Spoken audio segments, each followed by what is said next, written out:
Thank you very much. And I mean, I agree. I think it's a really fascinating report, and I agree with a lot of your recommendations and what's been said.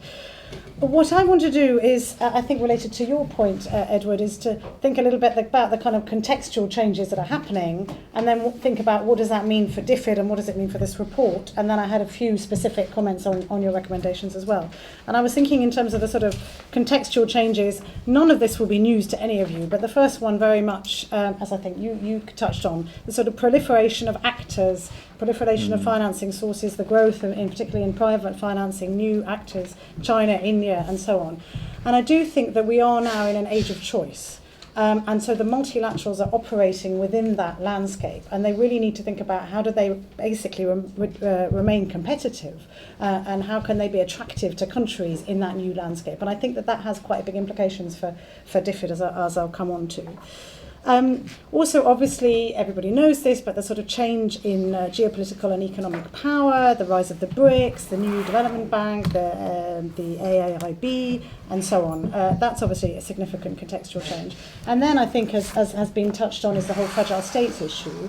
And the statistics, the projections show that if we're looking at poverty projections between now and 2030, by 2030, something between 2/3 and 3/4 of all poor people will be living in fragile states. So we absolutely critically have to think about how the multilaterals can help to deliver on that agenda. So what does that mean for how DFID works with multilaterals and specifically for this report? I very much agree with what's been said about the beneficiary feedback point. I think that's absolutely critical, and I agree that I don't think the multilaterals, by and large, do that well enough. There's also the government feedback point. And if we're now thinking of governments as being a bit more sort of savvy customers, able to sort of pick and choose in terms of where they get their finance, that view is actually incredibly important. And we're already getting some evidence. We found in Cambodia, the government was actually turning around and saying, we don't want any more World Bank infrastructure financing. This was a few years back.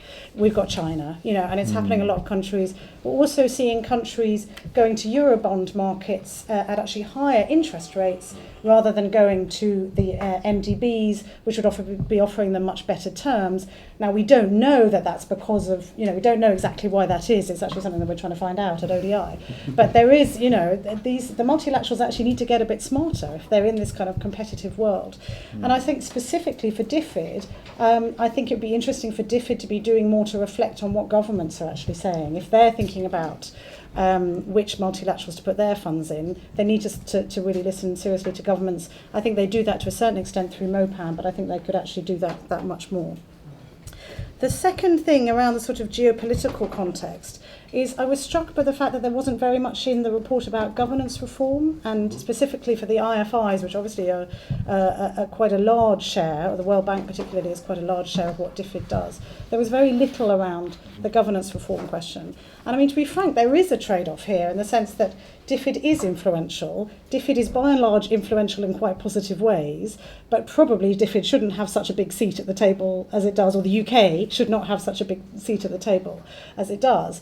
But, without that governance reform, we are going to see more of these alternative development banks probably, or more money through them, or greater demand for their resources. So there's a sort of governance reform question in principle, but then there's also really kind of concrete impacts in terms of what happens to the multilateral system if the traditional IFIs particularly don't reform, and what are the implications. And there wasn't very much about that in the report. And then the third, on this sort of fragile states point, as I say, some of you have touched on it. I was very interested in the point in the report about DFID diversifying away from the multilaterals, sometimes towards NGOs and to the private sector in fragile states. And I just wondered, have DFID really thought about that? Have they assessed that? Is there no scope for greater multilateral role in fragile states? And, there's a big problems, I think, as again I've noted, around sort of coordination of multilaterals in fragile states. We do know that DFID can actually improve things for the better in the right circumstances. And what is DFID doing to think about that, and how they might get a sort of better multilateral system for fragile states? Or have they sort of given up and decided to use other channels? I think it's an interesting question. So just some specific points on your recommendations. This point about the sort of country level strategies, the disjunct between the central level and the country level. I mean, I agree, and I think that's an important point. As you said in the introduction, I was a former DFID staffer. I didn't work at country level, but if I was working at country level, I might think, goodness me, we've got whole teams of people sitting at headquarters. Our job is to just get on and deliver stuff. Do we also need to be doing our own sort of mini, Mars for Tanzania or Ethiopia? So I suppose the question is, what would those people stop doing that they're now doing in order to be able to do that? Or could we have a sort of central system that draws more effectively on the kind of country level analysis as well? So I thought that was one thing. Related to that, I thought this issue of how DFID works together with others in terms of assessing multilaterals. You talked quite a lot in your recommendations about how DFID works with others. And I think the sort of joint assessment point is also an important one. I was just reading the 2015 multilateral aid report. I don't think it's actually even out yet, but I was looking at an early draft. And they said a total of 205 bilateral assessments were carried out on the multilaterals between 2012 and 2014. 205. UNDP had 17 assessments over the same period by different bilaterals. So why are we having all the different multilaterals doing their own assessments where they probably have agreement on at least quite a lot of things on that? So I think that you touch on that in the report, and I think it's a really important point.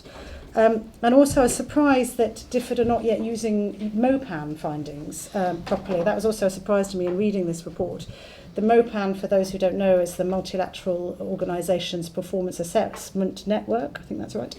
And they've been doing these assessments with other donors for a number of years. But if that's not really feeding into decision making, that seems not all that constructive. So I think this point about sort of working together with others, transparency of IFI or MDB multilateral information would certainly help that, because then bilaterals could do assessments without constantly having to ask for new data sets and so on. But I think somehow we need to kind of sort this out, and then we would free up staff time, actually. Finally, just a couple of points that I really agreed with. This issue of taxpayer communication on the role of multilaterals, I think that's extremely important. I think it is a bit of a time bomb, and I think DFID needs to think much more seriously about how it communicates that issue with ordinary people. And then I think the issue of sort of the DFID staff, I think, again, I very much agree with that in terms of if it really is 60% of DFID spending, you need to then have 60% or whatever the number is, but you need to have a much more serious staff engagement. And it's sort of no surprise that actually the World Bank, which has the greatest level of staff resource in DFID, actually tends to come out pretty well in terms of these relationships. So I think there's clearly a correlation.